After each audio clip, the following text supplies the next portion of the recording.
Do do do do do do do do do do do do do dun dun dun dun dun dun dun dun dun dun dun.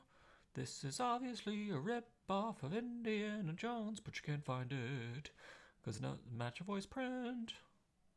I guess it's technically an audio print. Okay, so welcome to the third video. I was going to make this video a calculation of what your nest egg needs to be, but it occurred to me that I need to discuss an important concept before that, and that is the concept of income versus net worth.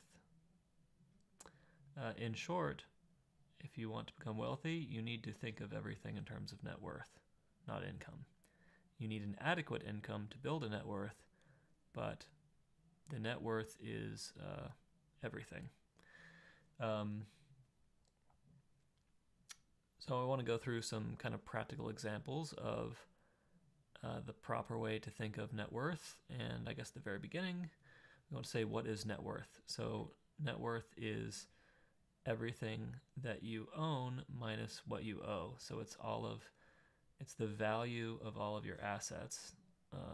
If you have equity in a home, if you have a car, if you have bank accounts, investments, those are assets. And then minus liabilities. Liabilities are credit card balances, student loan balances, mortgage balances, any debt that you have.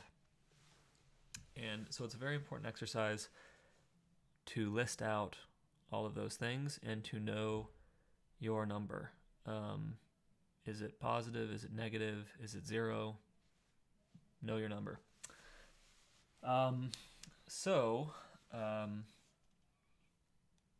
Now I'm just going to go through some practical examples because I think that the more you hear these, the better you'll be able to think of things in a different light when important financial events come up. A big part of this has to do with the attitude that you bring towards the purchase.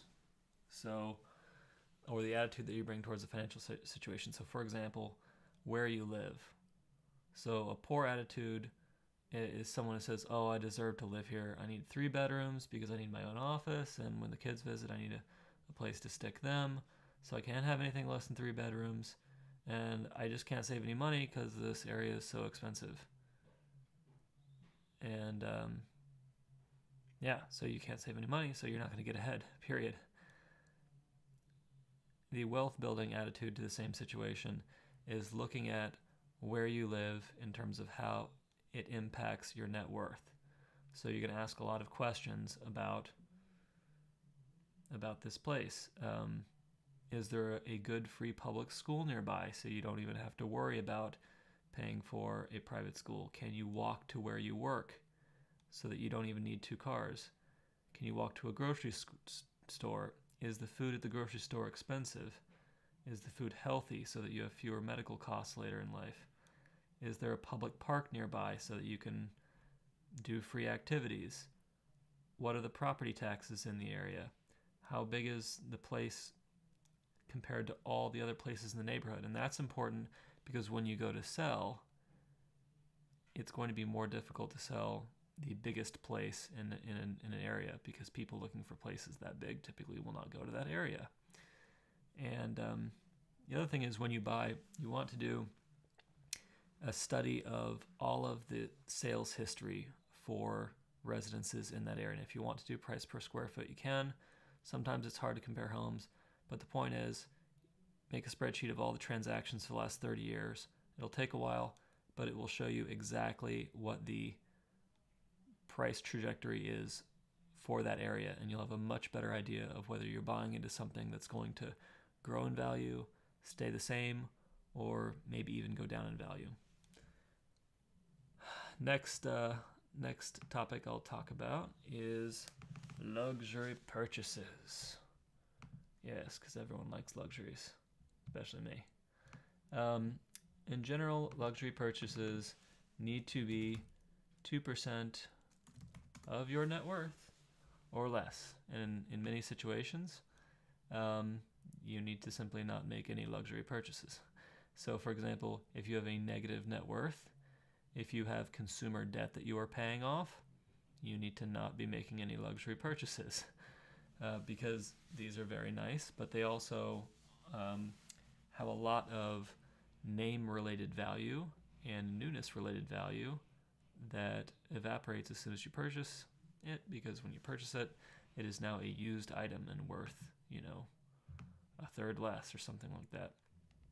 So, there's a set of speakers that I really want, and they're expensive. I think the speakers alone are like $32,000 or $36,000. I mean, as much as a nice car. And similarly, the equipment that powers them is like, I don't know, another $10,000 or $20,000. And I really love music, but this is a luxury purchase, so that is the type of thing that I would purchase when I hit $1 million of net worth. Another quick rule has to do with cars. Is a brand new car is really a luxury purchase. It loses a tremendous amount of value in the first year, and a person probably shouldn't buy a new car until they have a net worth around $1 million. It's not like a technical rule. It's just an easy to remember rule that matches with the correct attitude. Okay, when you look at income and how income is impacted by net worth, okay, net worth oriented people try to shift more of their income to long-term capital gains. So qualified dividends or simply investing in the stock market and holding for over a year. Those are going to give you, when you sell that stock or when you get the dividend, those are going to give you income that is taxed at 15 or 20%. And when you save money, and invest that money, that's what creates that kind of income. People who don't save money and continue only receiving income from their job are going to be taxed at the normal rates, which get up to 28% pretty fast in the tech industry. And that's just the federal rate. I think,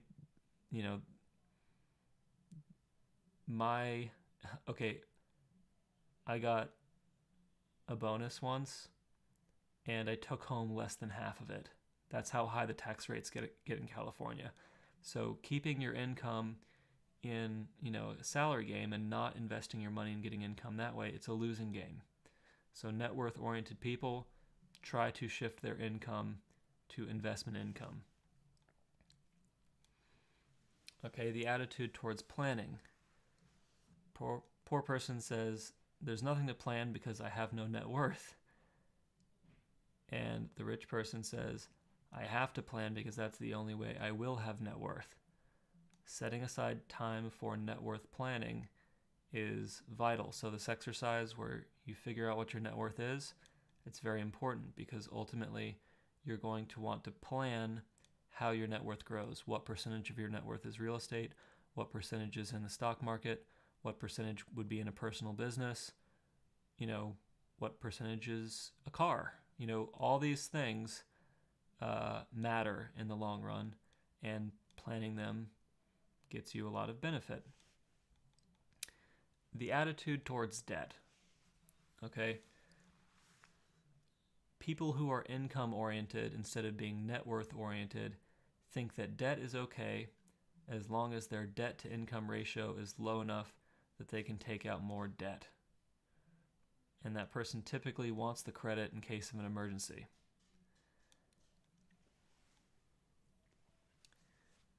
The rich person knows that debt is cancer. The payments eat away at your income, which you need to invest and which you need to cover emergencies so that you don't need to take out debt, so that you don't need to make interest payments. A poor person, when they go to start a business, is going to take out a $100,000 loan And they think, oh, this is good debt because businesses can make money. The net worth oriented person knows that early businesses often don't know how to spend this money productively. And so they're going to look towards business plans that don't require a lot of startup capital so that they don't need any debt at all. And they're going to challenge themselves to go in directions like that. The poor person takes out student loans because they need a college degree.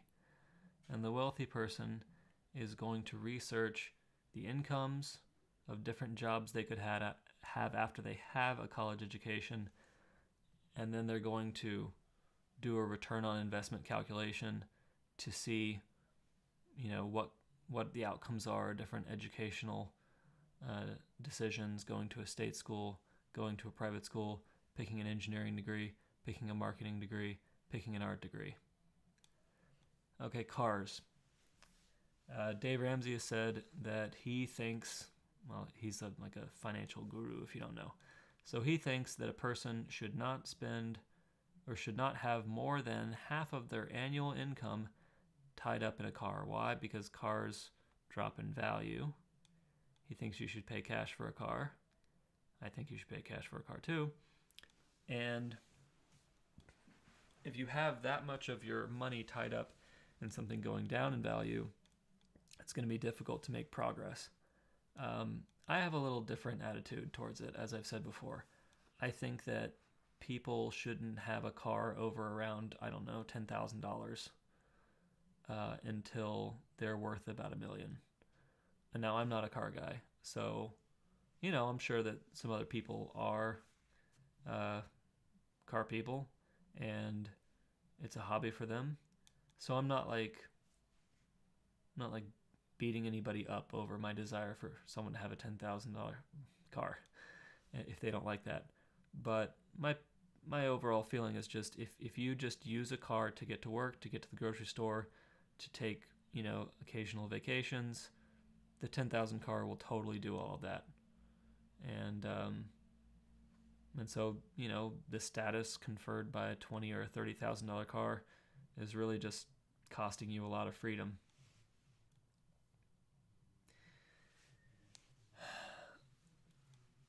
So getting back to housing, the non-net worth oriented person is going to get as much house as they can on that 30-year mortgage.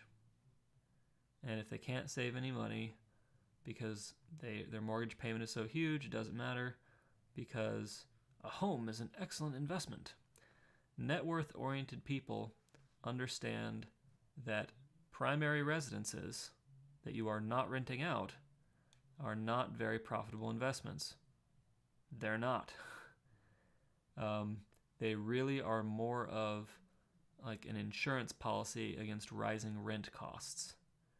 And when you're talking about getting an insurance policy, you don't want to overpay for the protection it provides. The net worth oriented person is also going to look at the cost of the home as a percentage of their net worth. And they're also going to look at the equity that they have in the home over time as a percentage of their net worth, because they don't want all of their eggs in one basket. They want to diversify that net worth to protect it. They know that most of their net worth needs to be in something like an S&P 500 index fund. And I encourage people to buy first homes that they can pay off within 10 years. Because after looking at a lot, I figured out that if you pay off pretty much any home in less than 10 years, it's a lot easier to set up a really winning deal on the second home if you move up in home. And so paying off a mortgage early, excellent idea in my book. Everyone needs a place to live. Attitudes towards income. Poor people want to make more money so they can spend more money. Wealthy people want to make more money so they can invest more so that they have more passive income later. Attitude toward insurance. The poor person finds they cannot afford health insurance, after adding up all their bills. The wealthy person knows that a severe health event would destroy their net worth. And so they sell whatever they need to sell to make health insurance happen. Very important. So, I mean, I think I'm pretty much out of time now. I'm not super proud of this video. But the point is, it's really important to understand your net worth, understand what it's in, understand how much income you have, understand how much money is just going out the door in different kinds of payments that's never going to come back to you. Because looking at this stuff and really understanding it has a very, very important impact on your financial decisions and savings behavior from here on out. It's really a subject that I should walk people through all of the different specific costs, but I didn't have time today to set that up. But again, net worth. If you make $100,000, $150,000, $300,000 a year, that's income. I don't care about income. What I care about is, what is your net worth? How many assets do you have?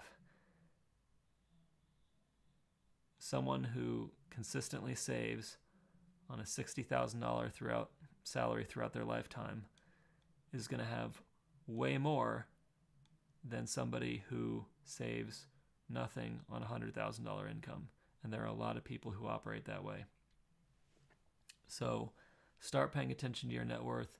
Start setting aside time to plan the growth of your net worth, and set up a lifestyle where your net worth is always increasing, and it's increasing the amount that you'll need, which we'll discuss later. Great.